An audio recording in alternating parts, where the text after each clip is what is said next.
How's it, guys? I don't know what is going on here, and I'm a bit of a dummy when it comes to technical things. Always have been. Um, I just don't pick them up that quickly. Today is, I mentioned that in case the screen is off center or I don't know what's going on. Today is Thursday, the 15th of December, and I was thinking to myself about tomorrow and Geloftedag, and I was reminded how I've always had this thing about Blood River being taking too much of the credit, not for what it was. What it was, for sure. That credit it must take. But it seems to me sometimes as if it takes credit that is not due to it. And did that rectify the problem? I hope so. And let me put it to you this way. I think that Blood River, as the matter of the oath and as the matter of the intervention of God, is a profound and phenomenal thing, and I believe that the day of the vow is a profound, poignant, vital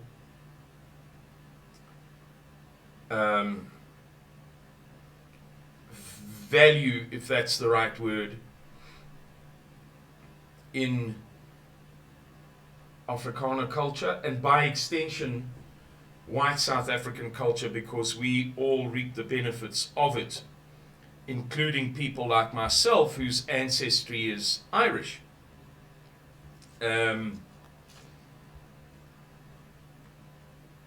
But there are events like what we're going to discuss today, Veglaar and Vegkop, which as battles are, in my opinion, far more profound. We know the story of Blood River pretty well. 16th of December, 1838. It was essentially a retaliation for an event that had happened on, I think the 3rd of February earlier that year, 1838, excuse me. And there had been another attempt at retaliating. So we know what happened on the 3rd of February 1838. That was the slaughter of the 70 men of the party that returned the cattle that Sikonyela of the Tlokwa stole to Dingaan, who then presently massacred those men, Piet Retief and co, Baantjies. He was one of the co-signatories to the treaty that was discovered on Piet Retief's body, and which exists somewhere to this day. Baantjies, yeah. On the hill called KwaMatiwane, after they'd been warned by the missionary who lived nearby, but they flatly ignored him. But in that space between, perhaps I should begin this way. Okay. In 1806, at the Battle of Blouberg in 1806, Bloubergstrand, the British regained control of the Cape Colony. It had changed hands between the VOC, the Here 17, Dutch East India Company, which was by no means a Dutch company. I don't want to go down that rabbit hole, and caused controversy, but it simply wasn't. And if you do the research, you will promptly discover that it was a klug.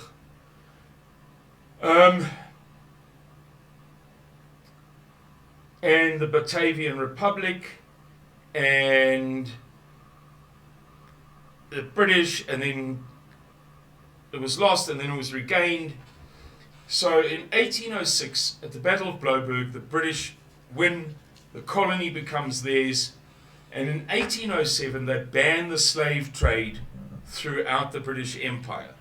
Now, at the time, the great controversy was, and this is never spoken about, it's like watching a Steven Spielberg movie where just exactly one half of the story is presented. But the big argument of the slave owners was that they're punishing the school kids for using drugs before punishing the drug dealers hanging around outside the school gates, may God forbid it. Their argument was, roughly, along these lines. Firstly, all of the slaves that are captured in Africa, all are captured by blacks. And this had been going on since forever. It wasn't something that was instigated by white people, it simply was not. And secondly, the people who bought the slaves, the traders, were Arabs, Muslims. And the people who ferried the slaves, who then bought them from the Arabs would go into the hinterland, 1,000 miles into Africa. They would come to a certain kingdom, they would buy those slaves, they would take them to the West African slaving ports. The East African slaving ports is something else, we'll talk about it in a minute. And they would then sell them to Jews. Now I know if you say anything about the Jews, you must have your head chopped off. Mr. Miller was here the other day. No, I say the other day, 8 weeks ago. A few times that we last saw each other back. And he said to me, gee, Simon, is that a real Jewish Bible? You know? I said, yeah, have a look. I'm not some fanatic Nazi, what. I'm just telling you how it was. This is not some anti-Semitic rant. But the reality is that about 70% of all, and this is well recorded, by the way. It's not as if it's anecdotal evidence or it's the records are poor. It is well recorded. About 70% of the people who then traded the slaves, very few of them into Europe, but very much in the Atlantic slave trade, that is to say North America, to the Spanish in Central and South America, into the Caribbean, and French and others in the Caribbean, Dutch too, and to the Portuguese of Brazil, were Jewish. They were Jewish-owned ships. The Jews were buying them from the Arabs and selling them to the white people. So there was this thing of, the slave trade is, you don't want us to have slaves, but you're kind of making it all about us. At the end of the day, we won't have workers. They will find other customers, which was the case. And I'm going to digress briefly. The number of slaves, the maximum possible number of slaves that crossed the Atlantic was about 11 million. Maximum. If you look at it from 7 different directions, maximum. Of which maybe 2 million ever went to the United States of America. So it's a bit of a fallacy that the slave trade, the slaves in the South were this uniquely kind of Anglo-Saxon evil. the majority of the slaves went to the Portuguese in Brazil, the Spanish in South and Central America, and the Anglo-Saxons, if you like, of the south of the USA, and the Dutch, French, and others in the Caribbean. The minimum number of slaves that went from the east coast of Africa, from the slaving ports of Mozambique, modern-day Mozambique, from the slaving ports of modern-day Tanzania and Zanzibar, Tanganyika and Zanzibar, and modern-day Kenya and even north of Kenya. The minimum number that went to the Arabian Peninsula and surrounds, what you might call the Muslim Indian Ocean slave trade, was 14 million. So it was far worse on that side. And really, the United States of America in this picture of about, if you really skew it, 11 million maximum, 14 million minimum, call that 25 million. The US maybe had 4% of that, something like that. No, 8%. Anyway, so the British say, all right, we tell you what, we will ban the slave trade, but not the ownership of slaves. Okay. So, this is in 1807, after South Africa has been taken by the British, after the Battle of Blouberg in 1806. So between 1807, right, up to 1834, the Boers, or the proto-Boers, are allowed to own slaves. But theoretically, there's not allowed to be trade. The Oaks cut some corners here and there, as people do, especially in remote areas where there was very little British rule. But that was the thing. Then in 1815, a farmer beat his slave very, very badly, and the slave escaped overnight over the mountains and reported it to the nearest kind of Landros, British magistrate. And he was in a bad way, so, and the farmer had broken the law. It was excessive. So they sent a party, the British, to arrest this farmer, and he fired upon them, and he was killed. Which led to the Slagters Neck Rebellion, where the Boers of the, call it roughly the Southern Cape, between, let's call it Graaf Reinet and westwards to Cape Town, and then the inland regions. And the people came in opstand, and the ringleaders were hanged. And at the time, it was kind of a common law that if you hanged somebody and the rope broke, that was your baby. Not you didn't get to hang them a second time, because it was deemed to be one of two reasons that it happened. Number one, divine intervention. People were very serious about such things in those days. Well, number two, you used rubbish rope. The guy only weighs 55 kilograms. I mean, in those days when everybody was spare, slender, slim, skinny, lean, wiry. Spare is the American who was working for the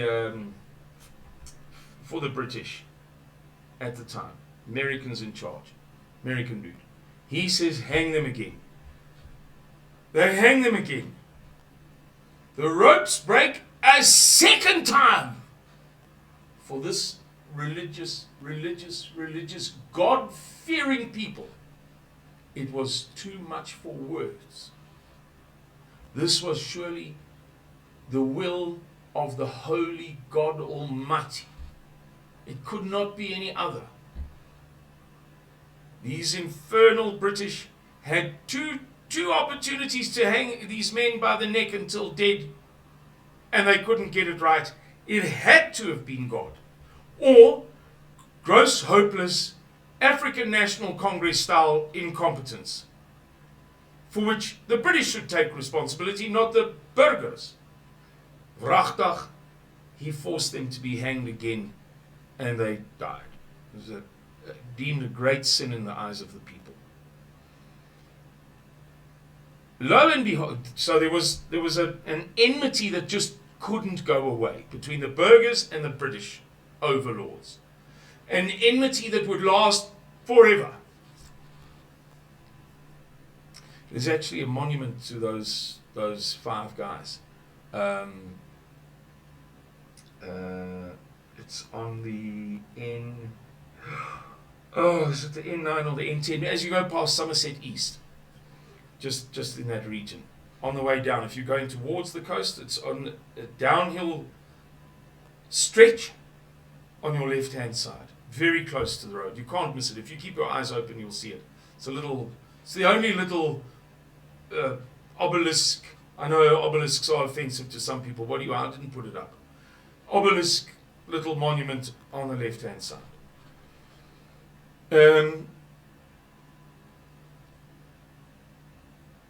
So in 1834, slavery, not the slave trade, slavery, the ownership of slaves, was banned throughout the empire. So this is 1807 to 1834, 27 years, during which time, as I say, in 1815 there was this rebellion about slaves, as it happens. That's how it began. A master beating his slave. So when that happened in 1834, that nobody was allowed to own slaves anywhere in the British Empire, the Boers were absolutely fed up. Because to their way of thinking, slavery, whatever else you may say about it, if you believe, I'm not saying you must believe, I'm not even saying there's a God. But if you believe in God, and he talks about slaves in both the Old Testament and the New Testament, and in neither of them, no matter about this, how you should and what you shouldn't, and what you may and what you mustn't, and when you release and when you don't release, and when you put a hole through his ear, so many things, but he never says don't do it. Never, not once. You may hate slavery. I wouldn't like to be a slave. I wouldn't have liked it if my mommy was a slave. Eh? All I'm saying is, if you believe in God, you can't cherry pick which parts of the Bible suit you. I mean, if he's as good as they say he is, making stars and all sorts of things, but not once does he say, don't do it. You may not. There's a famous liberal American comedian who has a stand-up comedian routine about this. And he expresses it very well. And he's liberal. He says, whether you like it or not, in those days, if you were a Christian, his name is Bill Maher. Maher, an Irish surname. Anyway, so because of the resentment and the anger and the rage and fury concerning slavery, the loss of slaves, because if you're not allowed to own them, you have to set them free. You might have paid money for them the week before last. The slave trade was banned 27 years before, but you may have wangled something somewhere, a little bit of. So there was this kind of almost dishonest anger. And there was an honest anger too. I bought these slaves 27 years ago, and I've probably made my money out of them, but I've been feeding them for the past 6 months. I've got to take the crops in 3 weeks' time. I've got 1,000 hectares or 100 Morgan or whatever. How am I going to do that? I mean, it's even if you hate slavery, there's a practical thing here. There's a real thing. And meanwhile, the Arabs are going crazy on the east coast of Africa, trading like there's no tomorrow, and the Arabs and the Jews on the west coast of Africa are trading with the USA and all of the other non-British states, if you like, Brazilian and Dutch and Portuguese, Dutch and Spanish, throughout Central and Southern America and the Caribbean. So these people were berserk with rage. So the British said, all right, we'll compensate you. We'll send money. Everybody be compensated. Except for the Boers in South Africa. They have to come and get their money in London. We'll send money to New Zealand, Australia, Canada, you name it. Every British colony, some in the Caribbean. But South Africa will not get money. The Boers, the burghers, must come and get their money in London in person. They're not allowed to send a proxy, a nominated representative.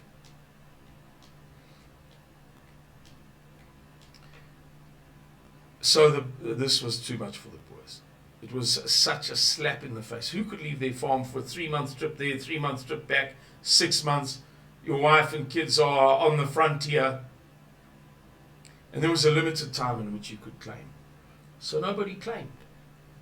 And by then, the hatred of the British by the Boers was beyond.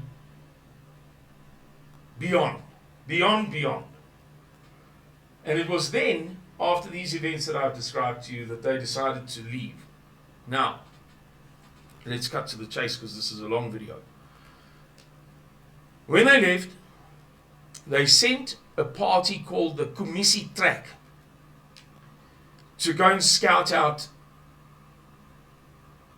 KwaZulu-Natal.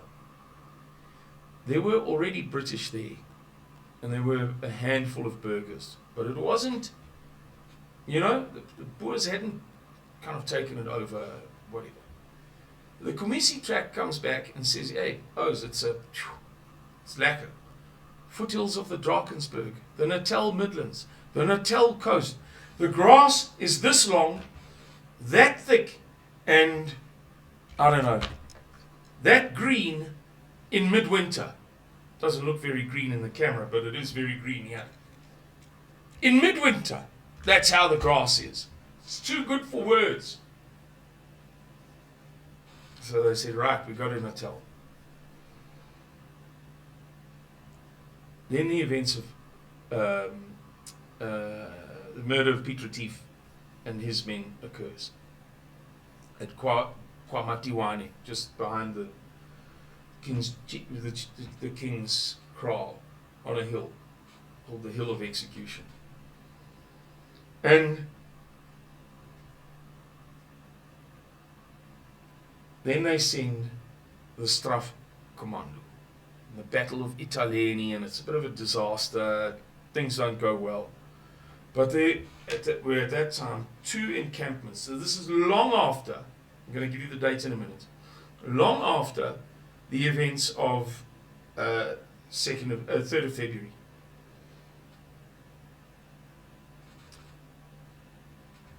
On the 12th of August, a group of Boers had encamped on the farm called Veglaar.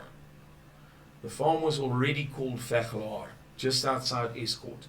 If you've ever gone on the N3 to Durban, you will have seen, how's my coffee? Right next to the freeway, near Escort, a dam wall. That is the Wagondrift Dam, or the Wagondrift Dam Wall. It is the wall of the Wagondrift Dam. And the Wagondrift Dam occupies now what was the Veglaar farm. And if you've ever been on that road if you've gone to visit the dam or whatever, you would have probably or possibly passed a beautiful stone house called Greystone. That was the farmhouse of Vechelaar. And on this given day, the 12th of August, 12th, 13th, 12th to the 15th of August, one of the two main parties of the Boers that was still in Natal was encamped where that dam is today. And they were attacked by a force of between 9 and 10,000 Zulus. And this video is already long. On another day I'll explain to you how we know for certain that it's between 9 and 10,000 Zulus. We know this. It's not a white people claim it's 9 or 10,000. No, there was only 2 Zulus and there were so many big Afrikaners and they were just beating us to pieces. So unfair. No, we know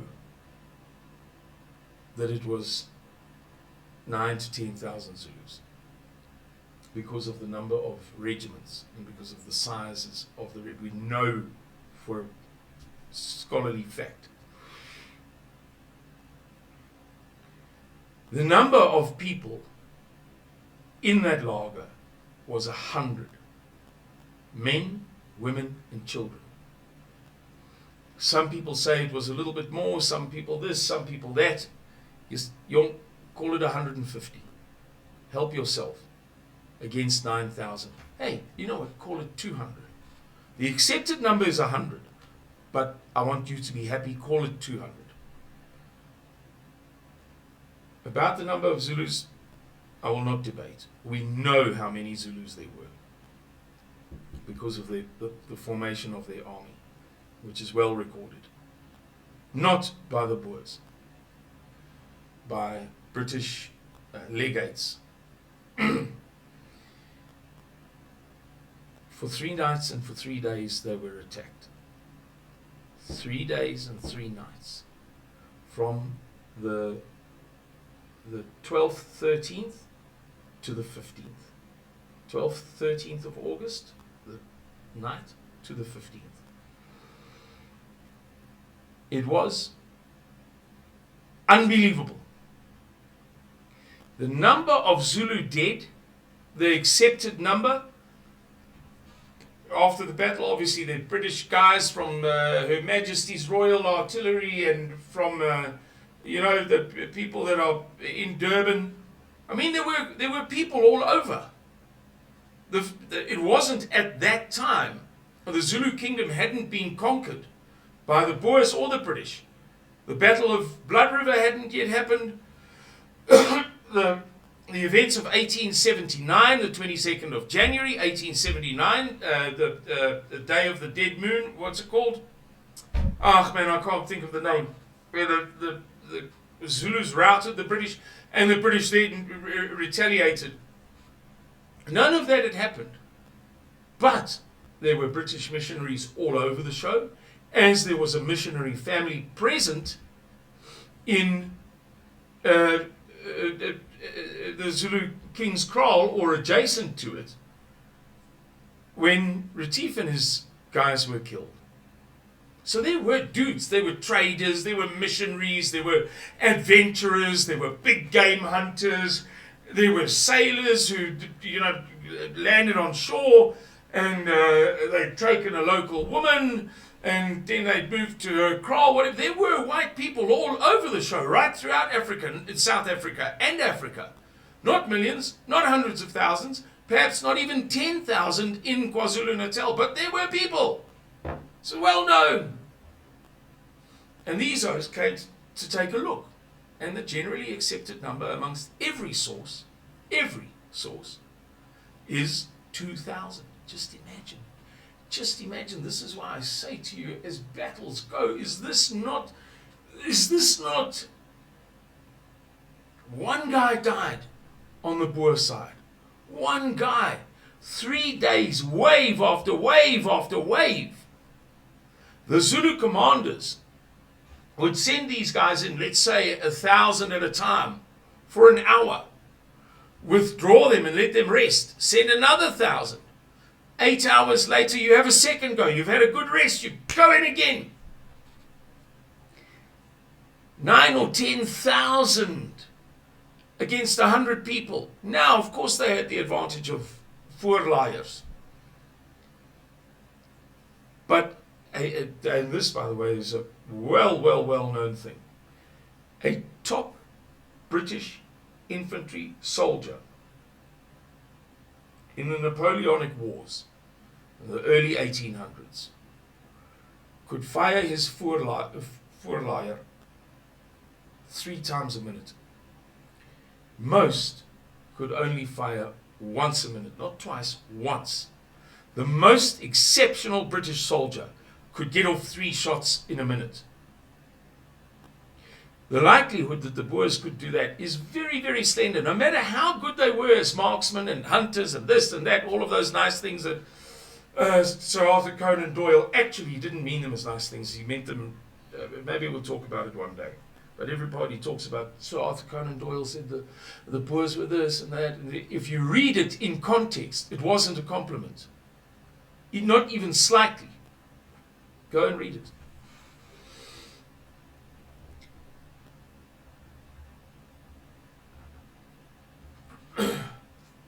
So these guys weren't firing Gatling guns, mowing down all of the Zulus. In 1 minute, that is to say in the time that a Zulu could run 400 meters. 400 meters. You could possibly get off 1 shot. He could go to the shops and back in the time that you could get off 1 shot. He could go to the shops and back twice. He could stab you and your whole family 4 times over. So the notion that, oh, they had voorliers and these guys only had spears, yeah, of course there's some validity. If there was no validity to that, a notion of superiority of arms, well, the Boers wouldn't have used the voorliers. They would have used sticks or pea shooters. Obviously they're using the voorliers because it's better than a spear made of very inferior iron. Zulu ironworking was notoriously inferior. The iron was very weak. So much so that it's well recorded that if he stabbed you and struck bone, the iron would bend. You know, the spear would be krom, like that. He had to get you in your abdomen. Abdomen or under the left shoulder. You know, try to get you in there. Penetrate there. Or between the ribs. Or in the neck. In the groin. In the eye. But it was an upward stab, not a downward stab. Upwards.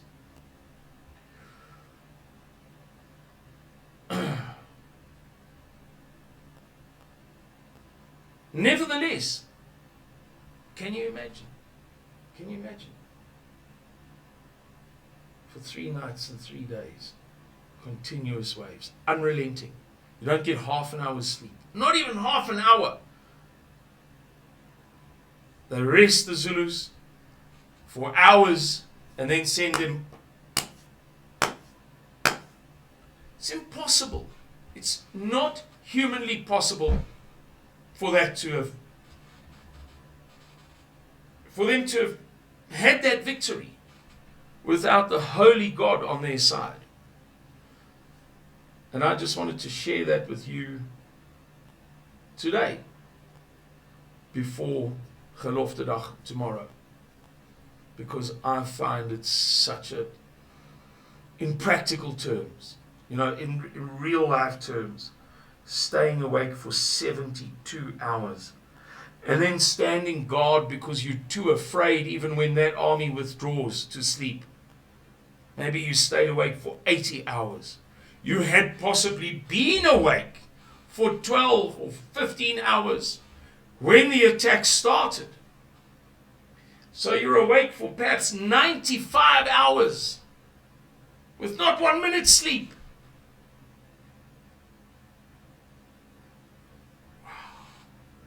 Against 10,000 men running 400 meters in a minute, and then coming back and back, back, back, back. And only one person dies, and you're just 100.